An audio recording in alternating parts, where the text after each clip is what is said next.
ఎలాగైనా 2019లో అధికారాన్ని హస్తగతం చేసుకోవాలని భావిస్తున్న వైసీపీ నేత జగన్మోహన్ రెడ్డి తన వ్యూహరచనతో దేశం మొత్తాన్ని ఆకర్షించిన ప్రశాంత్ కిషోర్ను ఆశ్రయించారు.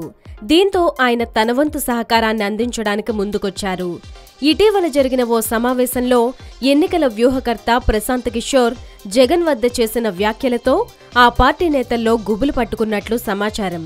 ప్రస్తుతం ఎమ్మెల్యేలుగా ఉన్న వారిలో పలువురికి ప్రజాదరణ లేదని, వారికి సీట్లు కేటాయిస్తే గెలిచే అవకాశాలు ఉండవని, మరో మంచి అభ్యర్థిని చూసుకోవాలని ఆయన సూచించారు.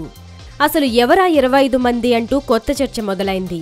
గత ఎన్నికల్లో సిట్టింగ్ ఎమ్మెల్యేలకు సీట్లిచ్చి వైసీపీ నష్టపోయిందని, ఈసారి అలా జరగకుండా చూసుకోవాలని ప్రశాంత్ కిషోర్ సూచించినట్లు విశ్వసనీయ వర్గాల ద్వారా బయటకొచ్చింది.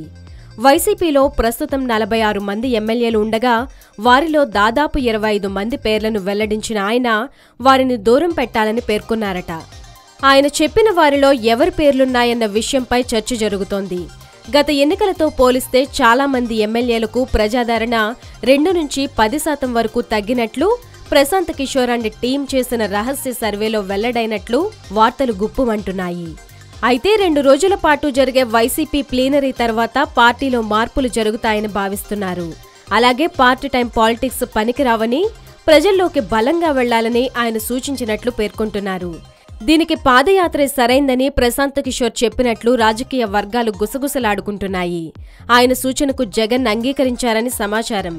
ఇప్పటి వరకు ఓదార్పు యాత్రలు చేసిన ఆయన అధికారం కోసం కాలిబాట పట్టడం ఖాయం.